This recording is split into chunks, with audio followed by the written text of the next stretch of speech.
ناظرین السلام علیکم ورحمۃ اللہ وبرکاتہ۔ استقبال ہے آپ کا ہمارے یوٹیوب چینل فکر و خبر میں۔ ناظرین، عشرہ ذی الحجہ کا مبارک مہینہ شروع ہو چکا ہے، جس میں شروع کے 10 دن کی بڑی فضیلت ہے۔ یہ اللہ کو بے حد پسند ہے۔ ان دنوں میں انجام دیا جانے والا ہر نیک عمل اللہ کو پسند ہے۔ اس میں بڑے بڑے اعمال انجام دیے جاتے ہیں، اور ان اعمال میں ایک اہم ترین عمل اللہ کی قربت کی نیت سے قربانی کرنا، یعنی اللہ کو راضی کرنے کے لیے قربانی کرنا۔ آئیے آج کی ویڈیو میں قربانی سے متعلق 2 اہم مسائل کی طرف آپ کی توجہ مبذول کی جائے گی۔ جہاں تک قربانی کی فضیلت کا تعلق ہے تو ام المؤمنین حضرت عائشہ رضی اللہ عنہا سے روایت ہے کہ رسول اللہ صلی اللہ علیہ وسلم نے ارشاد فرمایا، یوم النحر یعنی 10 ذی الحجہ میں ابن آدم کا کوئی عمل اللہ کے نزدیک خون بہانے یعنی قربانی کرنے سے زیادہ پیارا نہیں ہے، زیادہ محبوب نہیں ہے، اور وہ جانور قیامت کے دن اپنے سینگ، بال اور کھروں کے ساتھ آئے گا، اور قربانی کا خون زمین پر گرنے سے پہلے خدا کے نزدیک مقبول ہو جاتا ہے، لہذا اس کو خوش دلی سے کرو۔ حضرت زید بن ارقم سے روایت ہے کہ صحابہ کرام نے رسول اللہ صلی اللہ علیہ وسلم سے سوال کیا، قربانی کیا ہے؟ آپ نے فرمایا، تمہارے باپ حضرت ابراہیم علیہ السلام کی سنت ہے۔ صحابہ نے عرض کیا، سوال کیا کہ ہمارے لیے اس میں کیا اجر و ثواب ہے؟ آپ نے ارشاد فرمایا، ہر بال کے بدلے میں نیکی ملے گی۔ ابن ماجہ۔ حضرت عبداللہ ابن عمر رضی اللہ عنہما سے روایت ہے کہ رسول اللہ صلی اللہ علیہ وسلم نے مدینہ منورہ میں 10 سال قیام فرمایا، اور اس عرصہ قیام میں آپ مسلسل قربانی فرماتے تھے۔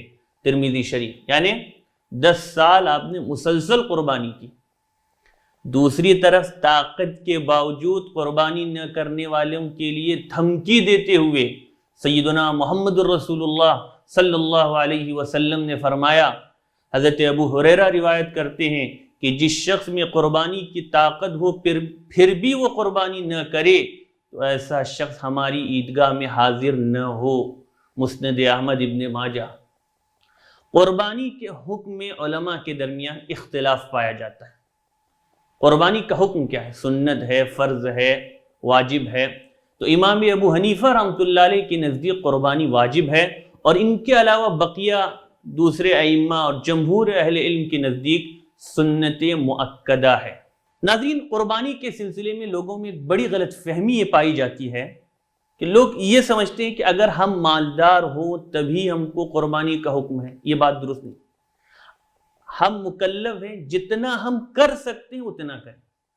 کوئی 10,000 کا جانور خرید کر قربانی کر سکتا ہے وہ کرے، کوئی 50,000 کا کر سکتا ہے 50، کوئی 1 کر سکتا ہے 1 کرے، کوئی خود بھی کر سکتا ہے اور اپنے گھر والوں کی طرف سے بھی کر سکتا ہے تو تمام گھر والوں کی طرف سے بھی کرے، کوئی کچھ نہیں کر سکتا مگر صرف خود اپنی طرف سے کر سکتا ہے تو اتنا کرے۔ جتنا کر سکتا ہے اتنے کا وہ مکلف ہے۔ آدمی پر قربانی کا حکم اس کی استطاعت کے مطابق ہے۔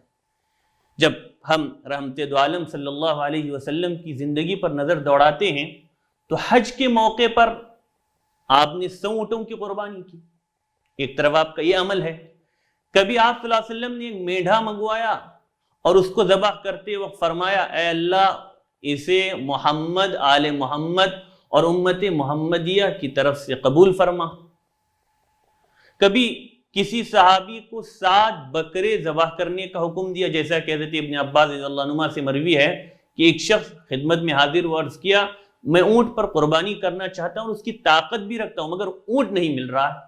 تو حضور صلی اللہ علیہ وسلم نے ارشاد فرمایا، 7 بکریاں خریدو اور انہیں ذبح کرو۔ مزید مسند احمد اور ابن ماجہ کی صریح حدیث اس بات کی طرف اشارہ کرتی ہے کہ چھوٹے جانور پر ایک فرد کی جانب سے قربانی ادا ہوگی۔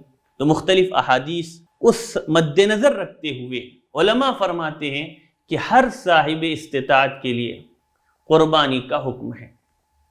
تو بعض علماء سنت مؤکدہ اور امام ابو حنیفہ اس کو واجب قرار دیتے ہیں۔ تو تمام افراد کے لیے قربانی کرنے کی طاقت ہونے کی صورت میں تمام لوگوں کی طرف سے قربانی کرنی چاہیے۔ جہاں تک اوپر حضرت ابن عباس کی جس روایت کا ذکر ہوا اس سے بھی صاف طور پر معلوم ہوتا ہے کہ اگر ایک بکری پورے خاندان کی طرف سے کافی ہوتی تو پھر آپ صلی اللہ علیہ وسلم انہیں 7 بکریاں خریدنے کا حکم نہ دیتے۔ تو جہاں طاقت ہو خود اپنی طرف سے بھی کر سکتا ہے، اپنے گھر والوں کی طرف سے بھی کر سکتا ہے، تو اپنی طرف سے بھی کرے، اپنے گھر والوں کی طرف سے بھی کرے۔ لیکن جن احادیث میں چھوٹے جانور پر پورے خاندان کی طرف سے قربانی کرنے کا تذکرہ ملتا ہے، اس کو سامنے رکھتے ہوئے علماء فرماتے ہیں کہ ایک بکرے کو ذبح کر کے تمام گھر والوں کو آپ ثواب میں شریک کر سکتے ہیں۔ اگر خاندان یا گھر میں ایک شخص قربانی کی طاقت رکھتا ہو اور بقیہ لوگ اس کے زیر کفالت ہو تو اس صورت میں قربانی ایک فرد کے ادا کرنے سے، ایک فرد کی طرف سے تو قربانی ہوگی، البتہ وہ ایک اپنی طرف سے قربانی کر کے تمام گھر والوں کو اس ثواب میں شامل کر سکتا ہے۔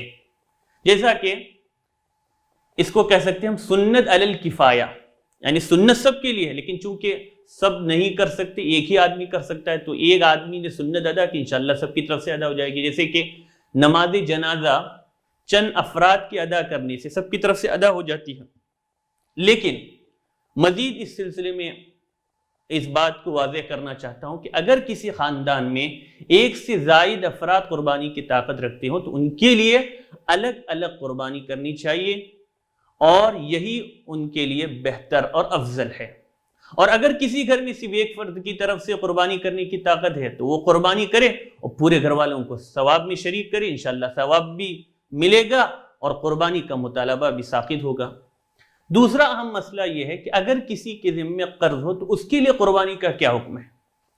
اس سلسلے میں یہ یاد رکھنا چاہیے کہ اگر کسی پر قرض ہو اور قرض کی ادائیگی کا وقت ہو گیا ہو، نیز اس کے پاس موجود رقم اگر قربانی کے لیے خرچ کرے تو قرض کی ادائیگی کے لیے دوسری رقم بھی موجود نہ ہو، تو اس صورت میں قربانی کرنا پھر درست نہیں ہے، بلکہ اولین فرصت میں اس رقم سے وہ قرض ادا کرے۔